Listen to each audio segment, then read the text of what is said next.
Големи се шансите на 2 и на 7 април, доколку нема слух од спротивната страна, да излеземе на протести како што тоа беше случај и минатата година и да покажеме дека ние работниците ја враќаме работничката класа на голема врата, имајќи во предвид дека се обидуваат да ни го прават тоа што ни го правеа и претходниците.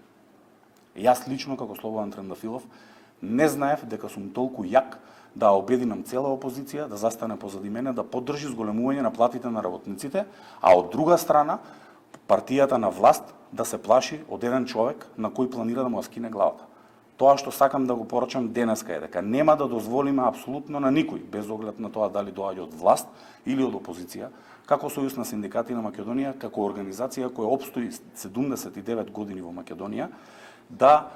ја напаѓаат и не само да ја напаѓаат, туку да работат со политички наредби на локално ниво во општините, во јавните предпријатија, како и во министерствата, од политичката партија ВМРО ДПМН, со наредби на нивните директори, полтрони, на нивните раководители и шефови, да прават упади во синдикалните организации на ССМ